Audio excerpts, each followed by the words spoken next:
எந்த ஒரு ஆக்டிவிட்டியும் பெருசா பண்ணல. ஆனாலும் எனக்கு ரொம்ப டயர்டா ஃபீல் ஆகுது. பாடி வீக்கா இருக்கு. அடிக்கடி மூச்சு வாங்குது. கான்சன்ட்ரேஷனே இல்ல. சரியா எதையும் யோசிக்க முடியல. நெகம் சீக்கிரம் உடையுது. முடி மெல்லிசாயிட்டே வருது. இந்த மாரி பிரச்சனைகள் இருந்ததுன்னா, உங்களோட ஹீமோகுளோபின் லெவல்ஸ செக் பண்ணி பாருங்க. உங்களுக்கு அயர்ன் டெஃபிஷியன்சி இருக்கிறதுக்கான வாய்ப்பு அதிகம். இந்த வீடியோ மறக்காம சேவ் பண்ணி வச்சுக்கோங்க. ஏன்னா சிறுவர்கள், ஆண்கள், பெண்கள், கர்ப்பிணிகள் இவங்க எல்லாம் தினமும் எவ்வளோ அயர்ன் எடுக்கணும் அப்படின்றத கேப்ஷன்ல கொடுத்துருக்கேன். ஆல்சோ அயர்ன் ரிச் ஃபுட்ஸ் எதெல்லாம் நீங்க எடுக்கலாம் அப்படின்றதையும் கொடுத்துருக்கேன். செக் பண்ணி பாருங்க. அப்புறம் என்ன, இந்த ஃபுட்டெல்லாம் எடுத்தா உங்களுக்கு அயர்ன் டெஃபிஷியன்சி போயிடும் அப்படின்னு நினைக்காதீங்க. ஏன்னா ஃபுட்டில் இருக்கக்கூடிய அயனை உங்க பாடியால கம்ப்ளீட்டா அப்சர்வ் பண்ண முடியாது.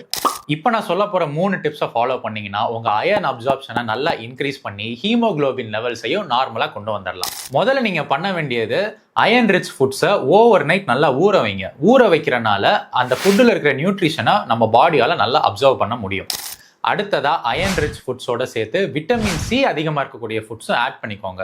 நெல்லிக்காய், எலுமிச்சை, கொய்யாப்பழம் இது எல்லாத்துலேயுமே விட்டமின் சி அதிகமாகவே இருக்கு.